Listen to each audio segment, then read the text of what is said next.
Budget Measures Bill, second reading.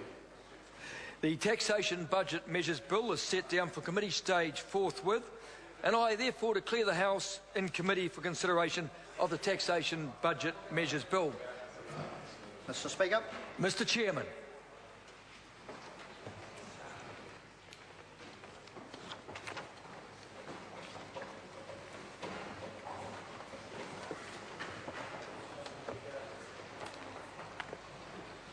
Members, the House and Committee on the Taxation Budget Measures Bill.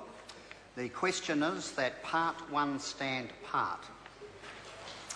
I call Jacinda Ardern. Yeah, thank you, Mr. Chair. It's my pleasure to stand and give a contribution during the committee stages of the Taxation Budget Measures Bill, and I do so with a strange sense of irony. I started this afternoon at a protest, Mr. Chair, on the forecourt, which was led by people who were protesting on behalf of children in New Zealand, and at that time they were protesting on their behalf to try and keep those children's assets. And by assets at that point in time, they of course meant a majority share in our power companies, probably not realising that actually the attack on their assets was a little more direct than that, in fact going directly to their back pockets. And I want to explore that, Mr. Chair, because we are debating Part 1 of the Taxation Budget Measures Bill, which goes directly to the issue of exemptions that relate to minors, and in fact slightly above minors, and I want to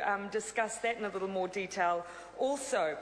Part of me also wonders, Mr. Chair, whether or not this is part of the government's attempt to try and educate children in the area of financial literacy, because any under 18-year-old is now going to need to be aware of where their earnings sit to see whether or not they're eligible for exemptions or not. But let's get into that into a little more detail. So Part 1 relates to children's active income tax credit. I wonder whether most New Zealanders knew such a thing existed. Now, the government is stating in their general policy statement that these tax credits, along with others which we'll discuss with my other colleagues, are being abolished as they are fiscally expensive, but have, quote, long since ceased to have a strong policy justification.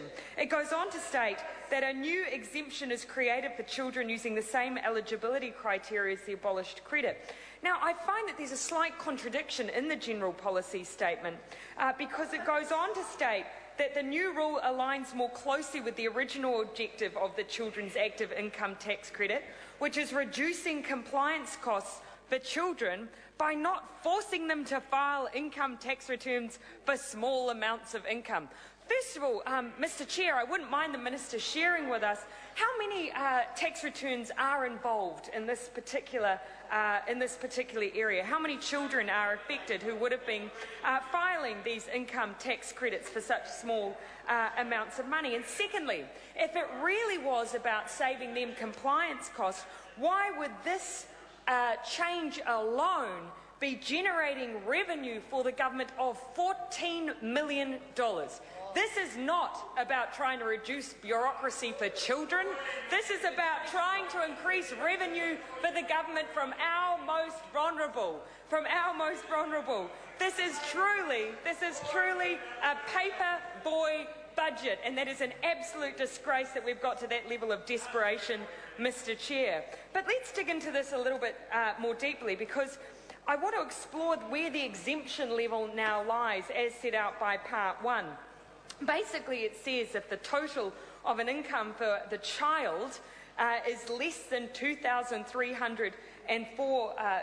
child earning over $2,340 of such income is required to pay tax on every dollar of that income. So $2,340, what does that mean if we were to distill it down for a paper run, for instance? I'm sure the members on that side of the House haven't done this level of research in their break, so I'm very happy to share this with you. Mr. Lotoinga, I can see you listening intently.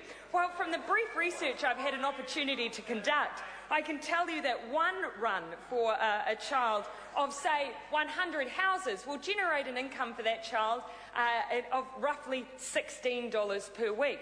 If you increase that to, say, 300 houses, delivering to 300 houses for your poor paper-run boy or girl, you would immediately be over $45 a week, which is where the threshold the government has now set for them lies. So basically, if you deliver to 300 houses, Mr. Chair, if a paper boy or girl delivers to 300 houses or more, they are going to now be, quote, required to pay tax on every dollar of that income. And that, Mr. Chair, is how this government is generating $14 million in revenue in their desperate paper boy budget. And it is an absolute disgrace that this aspirational government is digging... Mr. Chair. The Honourable Peter Dunn. Mr. Chairman, I think it would be helpful at the outset just to go through